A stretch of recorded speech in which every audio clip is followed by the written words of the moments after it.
pour aller à l'école, enseigner nos enfants.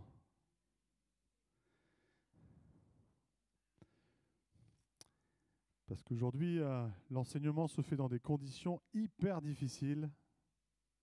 Chapeau. Chapeau. Et c'est la rentrée. Tout le monde a été marqué dans sa jeunesse par la rentrée. Non? Puis toute la préparation en amont. Je ne comprends pas pourquoi les mamans s'y prennent des fois déjà en juillet. Les magasins, tu es en juin, t'es pas encore en vacances. Il y a déjà les premières fournitures dans les rayons. Tu dis, mais laissez-nous être en vacances déjà. Alors ce qu'il y a de bien, c'est qu'il y a eu toute la période estivale. Et puis arrivé en septembre, les parents se rendent compte que leur bambin a grandi. Donc il faut renouveler tous les vêtements. Il faut racheter tous des vêtements neufs, des nouveaux pantalons, des nouveaux... Voilà, on est content, on a des nouvelles chaussures, on a l'impression qu'on va aller en communion. C'est la rentrée. Il y a comme un renouvellement. Après cette période d'été, il y a ce renouvellement. C'est une tradition de renouvellement. Ce qui est marrant, c'est qu'à chaque fois qu'on a une tradition de renouvellement, un peu de remise en question, c'est toujours après une période d'oisiveté, de fête. Là, c'est après les vacances. En général, pour la rentrée, on se remet avec des bonnes résolutions. Allez, on repart au charbon. Une autre période de résolution, c'est en janvier, juste après les fêtes. On s'en est mis plein et on repart avec des bonnes résolutions qu'on ne tient jamais. Mais c'est... La rentrée. Es-tu prêt pour la rentrée? Pour l'église aussi, c'est la rentrée. Tous les services étaient en stand-by pendant juillet-août, à part la louange, la prédication et garderie et compagnie. Sinon, tous les services, comme ils marchent dans l'année, souvent sont en stand-by. Et là, ça va être la rentrée. Et souvent, en tant que pasteur, on se pose la question, dans quel état va être l'église en septembre? Dans quel état on va les retrouver? Parce que quand on a une période justement d'été où on pense à se reposer, à se faire du bien, à se faire plaisir, comme on dit, énormément de chrétiens commencent à mettre Jésus au placard. Il y en a. Et souvent, après, on arrive en septembre, c'est sec. Il faut un puissant travail de fond pour repartir comme tout à nouveau. Dans quel état tu es ce matin? Es-tu prêt à affronter cette nouvelle année qui se présente? Es-tu prêt à servir coûte que coûte? On va avoir des temps bénis à servir le Seigneur. Et on va aussi se prendre la tête. C'est la vie de famille. Amen. Non, vous n'avez pas envie. Non, on n'aura pas le choix de toute façon. Je suis le premier à éviter les conflits, mais ils arrivent tout seuls. Ils arrivent tout seuls. Galates 5, au verset 16 à 18. Galates 5, 16 à 18. Paul nous conseille, marchez selon l'esprit, et vous n'accomplirez pas les désirs de la chair, car la chair a des désirs contraires à ceux de l'esprit, et l'esprit en a des contraires à ceux de la chair. Ils sont opposés entre eux, afin que vous ne fassiez point ce que vous voudriez. Si vous êtes conduits par l'esprit, vous n'êtes point sous la loi. Amen. Marchez selon l'esprit.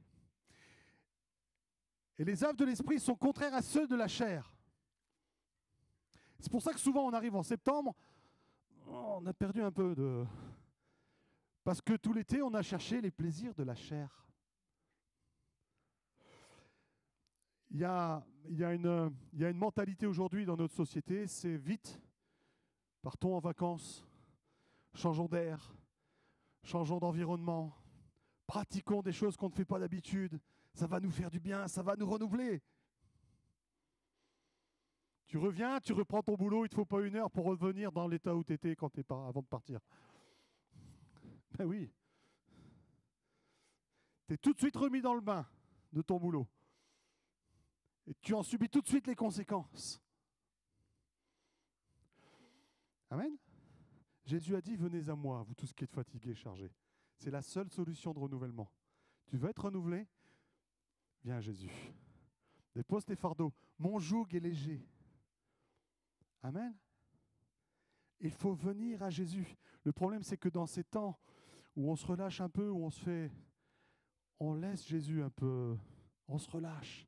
On en parlait encore hier avec le groupe d'hommes. La période estivale, souvent, la plupart se relâchent. Et psaume 1, prenons le psaume 1 ensemble.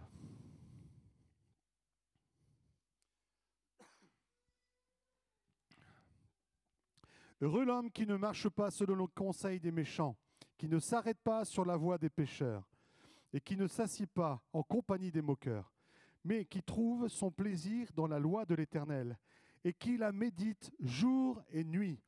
Il est comme un arbre planté près d'un cours d'eau, qui donne son fruit en sa saison, et dont le feuillage ne se flétrit point. Tout ce qu'il fait lui réussit. Il n'en est pas ainsi du méchant.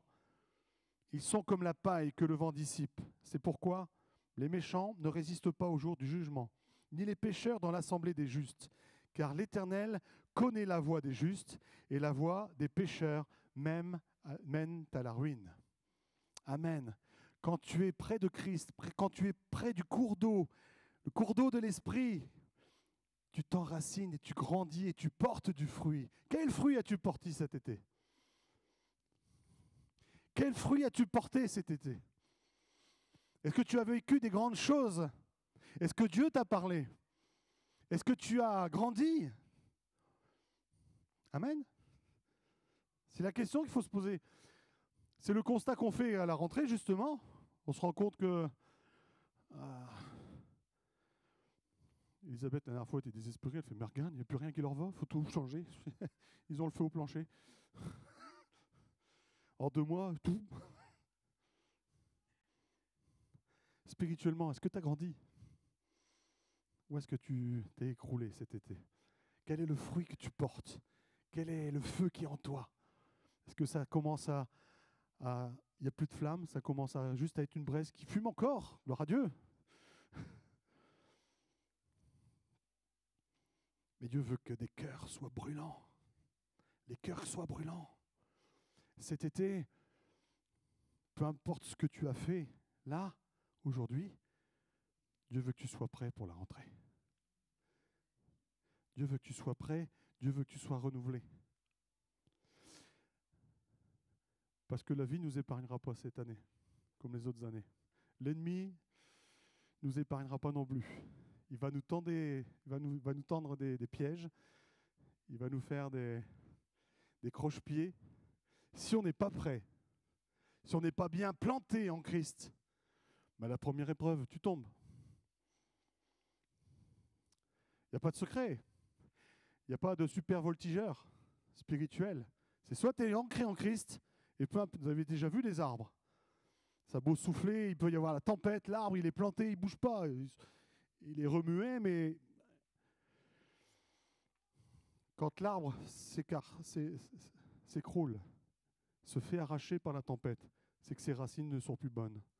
C'est que la mort était déjà dans les racines. C'est à ce moment-là que l'arbre est déraciné. Où en sont tes racines? Est-ce que tu as continué à te puiser? Je ne vous pose pas cette question pour vous accuser, pour vous juger, c'est pas ça. C'est à un moment donné, on se fait ce constat pour en adulte.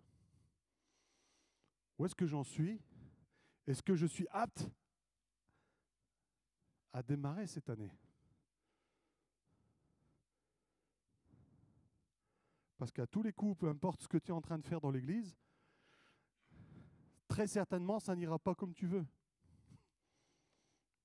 Et spirituellement, si tu n'es pas enraciné, spirituellement, si tu n'es pas ancré en Christ, cette contrariété va te bloquer. Cette contrariété va t'empêcher de servir pleinement et de te réjouir en plus dans ton service. Amen, parce que c'est C'est un plaisir, on rendait corps grâce dans mon bureau avec le groupe de louanges. C'est un privilège de servir le Seigneur. Amen. Comptez encore, on a 35 services dans l'église. 35 services. Ceux qui disent je ne sais pas quoi faire dans l'église, je ne comprends pas. Il y a tellement à faire. Il n'y a pas que les services visibles. Il y a tant à faire. Mais seulement es-tu prêt? Peu importe le service dans lequel tu t'engages, il faut être prêt. Il faut être armé, il faut être enraciné. Amen. Allons un peu plus loin. Donc on a compris que les œuvres de la chair sont contraires aux œuvres de l'esprit. Et qu'il nous est vraiment important de pouvoir, entre guillemets, effacer les effets de cette période estivale où on a satisfait notre chair quelque part, plus ou moins. Mais c'est là où on passe le plus de temps, je sais pas moi, passer l'apéro le soir, tranquille, sur la terrasse. Je dis pas que c'est pas bien tout ça.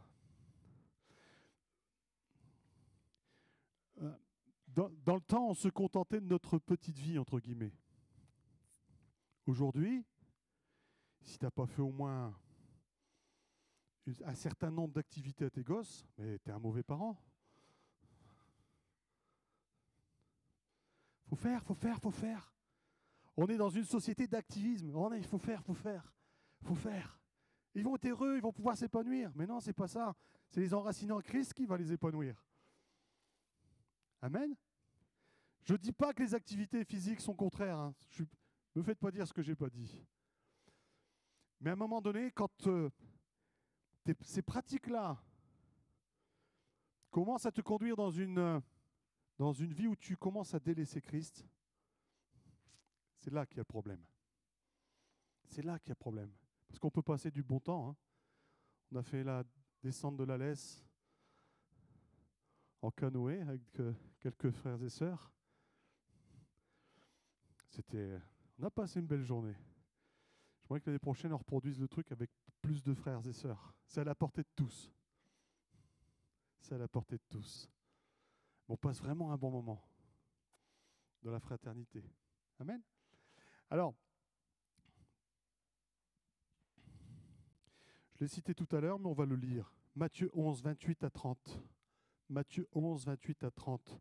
Venez à moi, vous tous qui êtes fatigués et chargés, je vous donnerai du repos. Prenez mon joug sur vous et recevez mes instructions, car je suis doux et humble de cœur. Et vous trouverez du repos pour vos âmes, car mon joug est doux et mon fardeau est léger. Alléluia. Là, c'est une clé pour réussir dans ta vie spirituelle. Venez à moi, vous tous qui êtes fatigués et chargés. Je viens, je dépose tout à Christ. Amen. Christ n'est pas mort sur la croix pour rien. Il a tout porté. Il a tout porté. Venez à moi, vous tous qui êtes fatigués et chargés, et je vous donnerai du repos, a dit Jésus. Je vous donnerai du repos, mais un véritable repos. Le repos de Jésus, tu reprends le boulot, et ce qui te met la pression à ton boulot, tu restes dans la paix de Christ, parce que c'est la paix de Christ qui règne en toi. Tous les autres flanchent, toi tu tiens bon, parce que la paix de Christ est dans ton cœur. Et c'est de cela qu'on a besoin aujourd'hui. À plus forte raison, où on a une société qui met la pression. On n'a jamais vu notre société avec autant de dépressifs, avec autant de burn-out. Ô combien nous avons besoin de la paix de Jésus. Amen. Ô combien nous avons besoin de la paix de Christ. Je vous donnerai du repos. Prenez mon joug sur vous et recevez mes instructions. Recevez mes instructions. Peu importe dans le service dans lequel tu t'engages, peu importe ce que tu fais dans ta vie, reçois les instructions de Christ. Encore une clé, bien souvent nous voulons que Dieu bénisse notre vie, qu'il bénisse nos projets, qu'il bénisse ce qu'on a envie de faire. Mais bien souvent on oublie de donne-moi les instructions pour ma vie.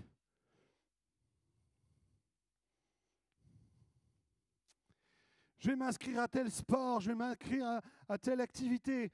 Mais est-ce que tu as consulté Dieu? Est-ce que Dieu est d'accord avec ça?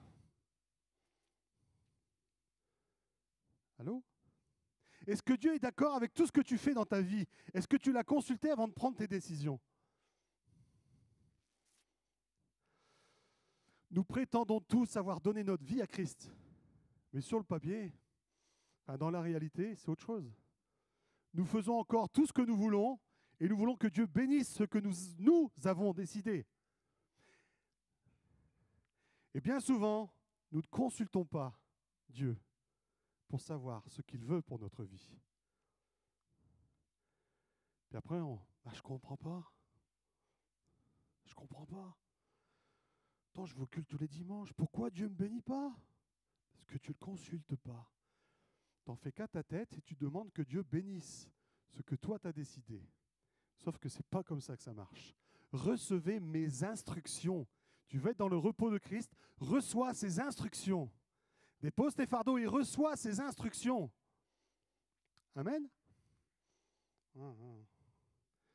Pas terrible le message de rentrée. J'aurais pu prendre un message qui vous brosse dans le sens du poil. Non. Moi, je veux des gens qui se donnent à Christ, qui écoutent Christ et qui marchent selon Christ et qui cherchent à marcher selon l'Esprit. Amen. Je ne veux pas une église bonne ambiance et tout va bien. On va sortir la meilleure musique, on sera bien ensemble. Non, je veux que le Seigneur puisse agir dans nos vies, agir dans cette assemblée. Amen. Mais ça passe par des membres d'église qui sont pleinement enracinés en Christ, pleinement réceptifs des instructions de Christ. Parce que si Christ dirige chacune de nos vies, chacun de nos engagements, mais là, c'est des vies bénies. Là, c'est une église bénie. Amen. Et n'est-ce pas ce que nous voulons tous?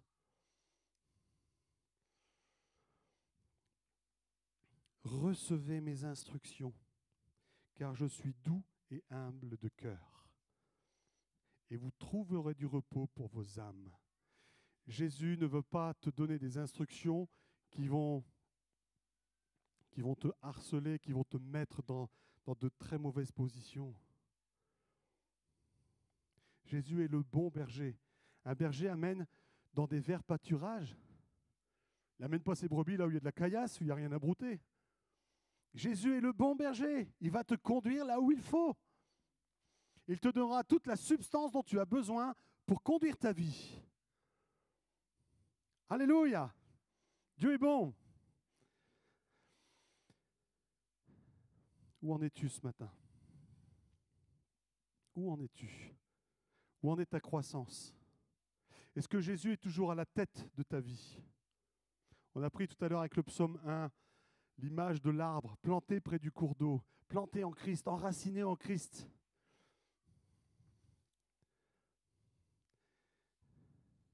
Un arbre, tu veux qu'il arrête de croître, tu lui coupes la tête.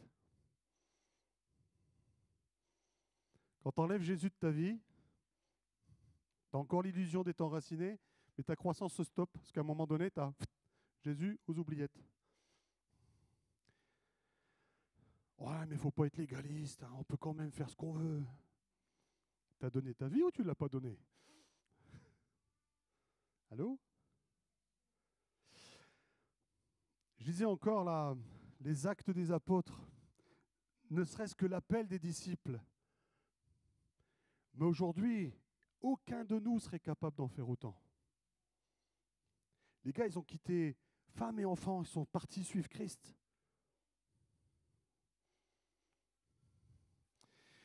Je ne sais pas comment ça s'est produit là, le soutien familial derrière. Mais les gars, ils ont tout lâché. Ils étaient en pleine activité, en train de réparer des filets. Ils étaient en pleine activité. Toi, suis-moi. Les gars, ils ont tout lâché, ils ont suivi. Est-ce que tu es prêt à tout lâcher? Est-ce que tu es prêt à tout remettre en question? À écouter les instructions? Et à quelle que soit la direction que tu vas recevoir, à obéir? Amen. Est-ce que tu es prêt à cela?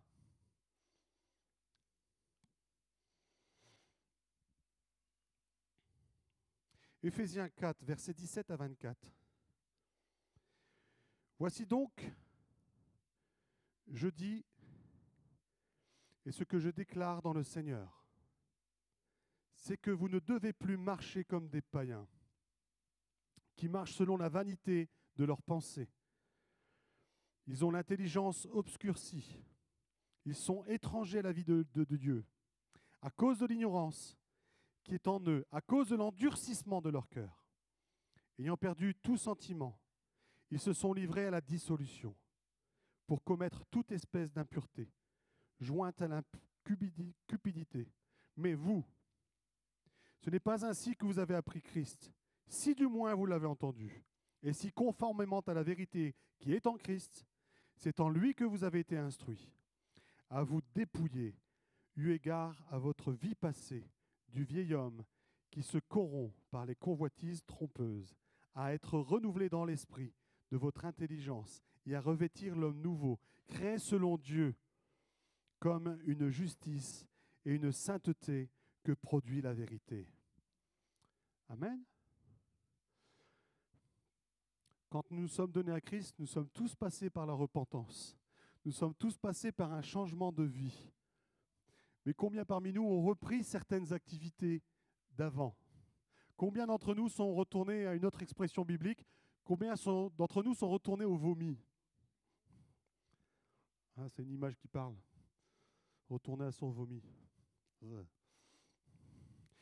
C'est une image d'impureté. C'est écœurant. Retourner à son vomi. Dieu a tant de fraîcheur à nous donner. Amen. Peut-être que tu es passé par des temps de découragement et que c'est ce découragement qui t'a laissé un peu te relâcher et que tu as commencé à reprendre des anciennes pratiques. Mais Jésus nous appelle à être renouvelés dans l'esprit. Tant que, encore une fois, que le lumignon fume, qu'il n'est pas complètement éteint, Dieu peut te renouveler. Amen. Et j'ose croire que si vous êtes tous là ce matin, s'il y a encore un lumignon qui fume au minimum, et Dieu veut renouveler ce lumignon. Dieu veut renouveler le feu qui est en toi. Amen. Dieu veut te redonner les moyens, le vouloir et le faire, pour que tu puisses aller de l'avant, que tu puisses le servir, tu puisses recevoir ses instructions et tu puisses accomplir sa volonté, là où il t'envoie. Alléluia. Et c'est le corps de Christ. Je bénis Dieu pour la diversité qu'il y a au milieu de nous.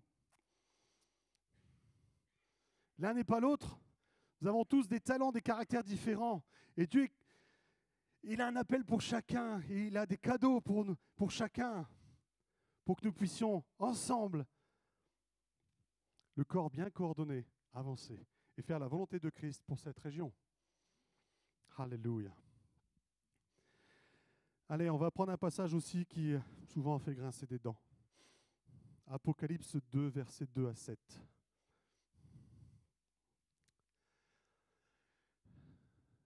Je connais tes œuvres, ton travail et ta persévérance.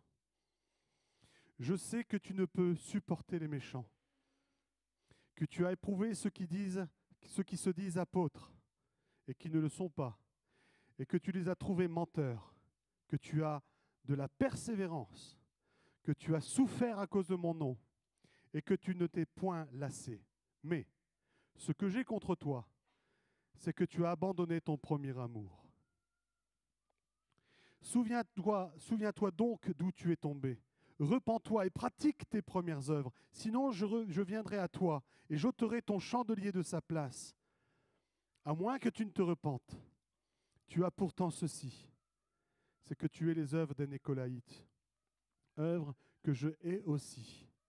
Que celui qui a les oreilles entende et que ce que l'Esprit dit aux églises. À celui qui vaincra, je donnerai à manger de l'arbre de vie qui est dans le paradis de Dieu.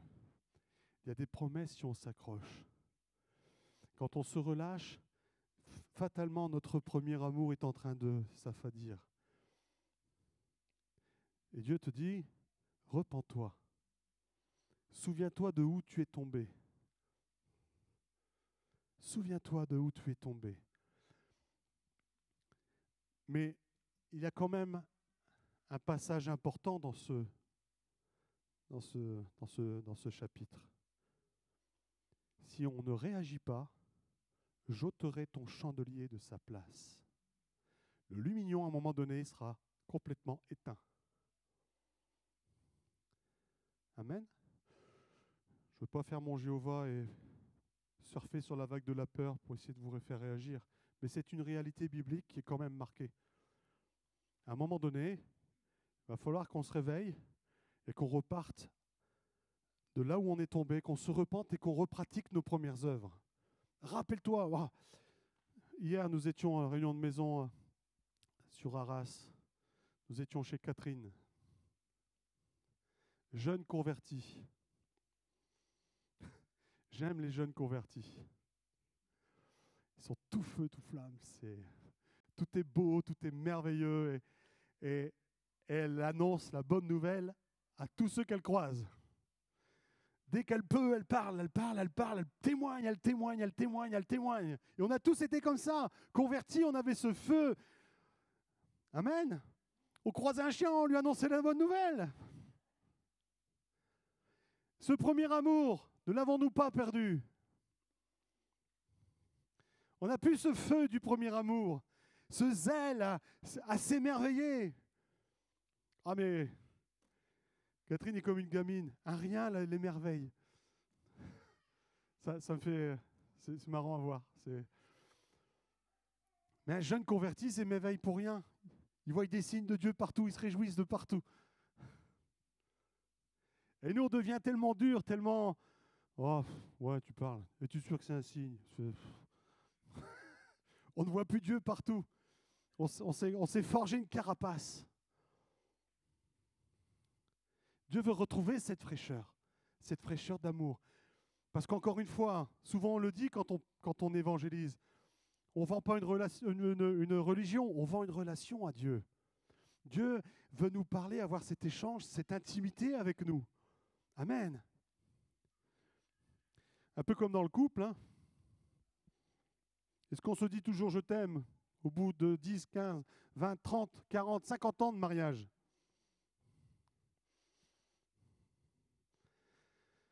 Les vieux couples.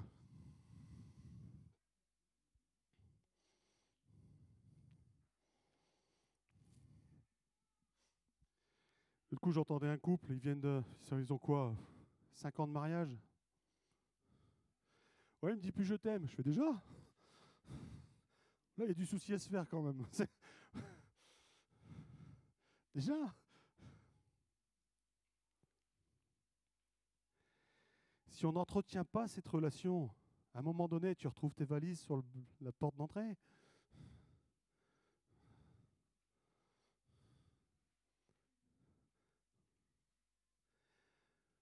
Fort heureusement, nous avons un Dieu extrêmement lent à la colère. Il est miséricordieux, plein d'amour avec nous. Et il prendra à chaque fois des précautions pour essayer de nous attirer à lui.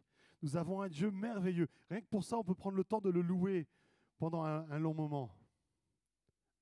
Mais il n'empêche pas qu'à un moment donné, le couperet tombe. Amen. Ouais. J'ôterai le chandelier du milieu de toi.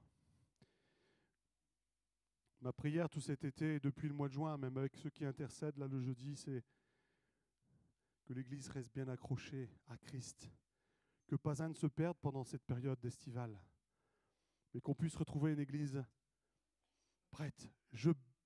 Seigneur, je te loue si j'ai prêché pour rien ce matin. Parce qu'ils sont tous bien enracinés. On va juste vous encourager à persévérer pour continuer à croître et porter du fruit. Amen. Zacharie 1,3. À ceux qui ont lâché la main de Dieu pendant cet été.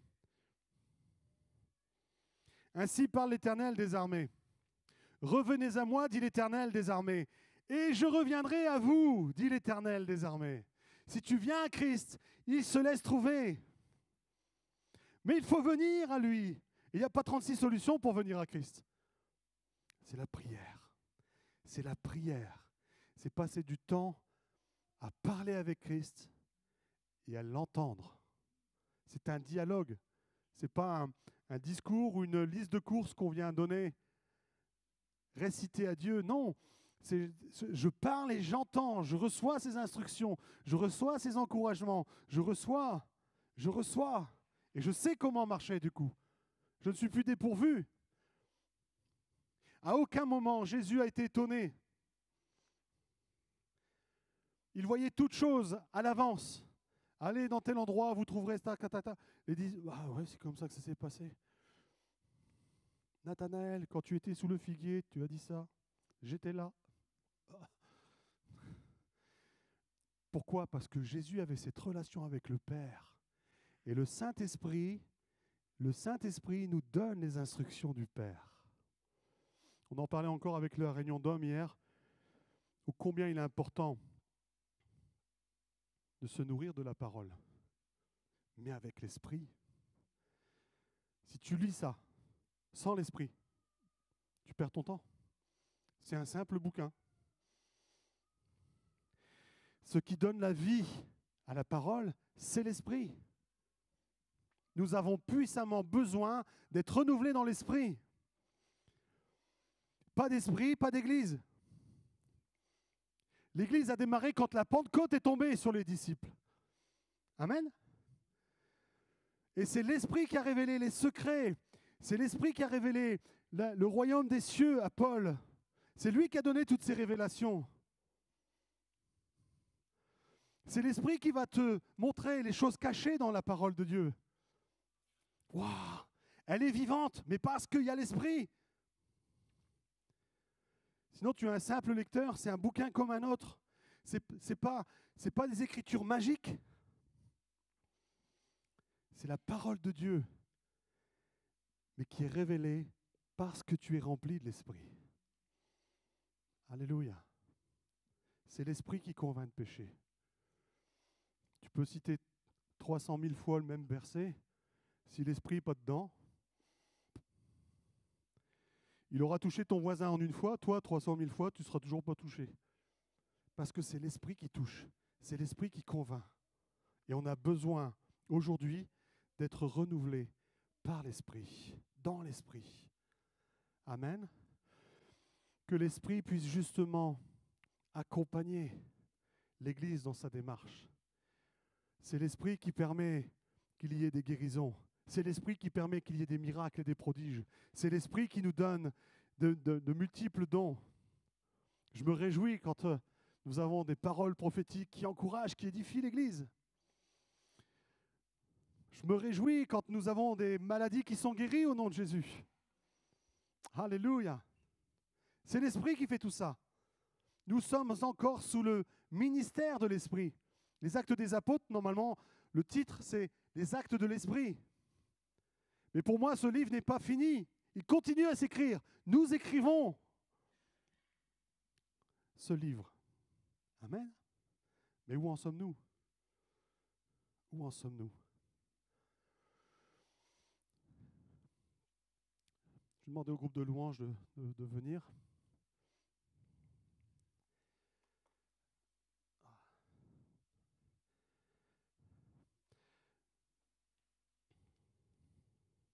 J'aimerais qu'on procède à un appel ce matin.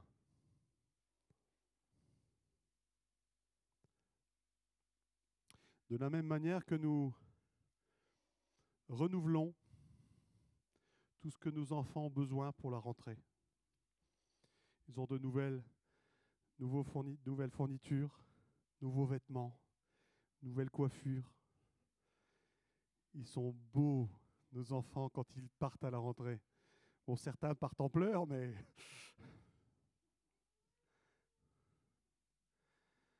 Je pense que ce matin, Dieu veut vous équiper, veut renouveler pour repartir comme tout à nouveau. Amen. Et ça ne se passera que par son esprit. Genèse 1, versets 1 à 2. Pour ça, on va prendre le chant Roua. Roua, c'est la traduction de l'esprit en hébreu. La première fois où on le voit, c'est dans ce passage. Au commencement, Dieu créa la terre et les cieux. La terre était informe et vide. Tohu bohu. il y avait des ténèbres sur la surface de l'abîme, et l'Esprit de Dieu se mouvait au-dessus des eaux. Roua. L'Esprit veut vous couver comme il couvait la surface du tohu-bohu. Et du tohu-bohu, parce que l'Esprit est venu couver ce tohu-bohu, Dieu a pu y mettre sa création, à changer, à mettre la vie. Amen. Tu veux la vie de Christ? Tu veux être renouvelé? Reçois l'Esprit ce matin. Sois renouvelé. Amen. Pendant que le groupe de louanges commence à chanter, je vous invite à vous lever. Devant Dieu, posons-nous cette question. Où j'en suis? Peut-être que tu t'es affadi.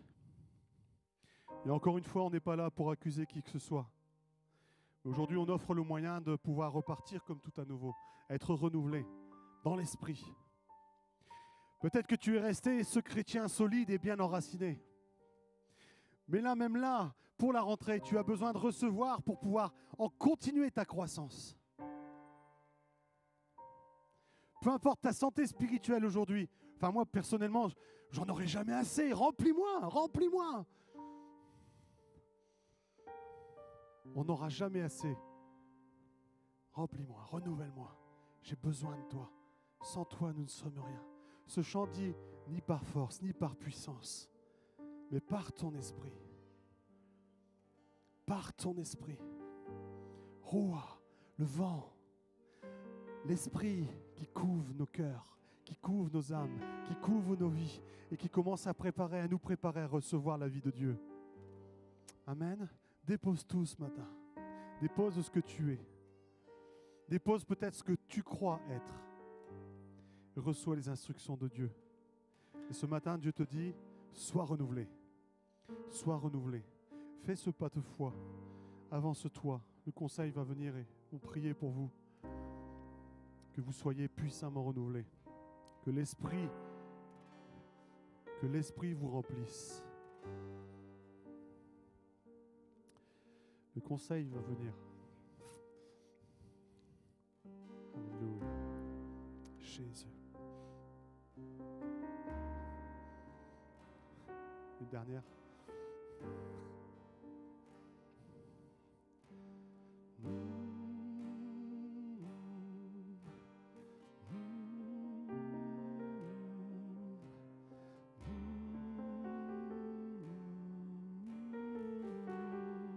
Nous avons tant besoin de toi, Seigneur. Permets que ton peuple soit renouvelé ce matin. Que ton esprit se répande, Seigneur. Que ton esprit renouvelle corps, âme, esprit. Que tes serviteurs et tes servantes soient renouvelés ce matin. Alléluia.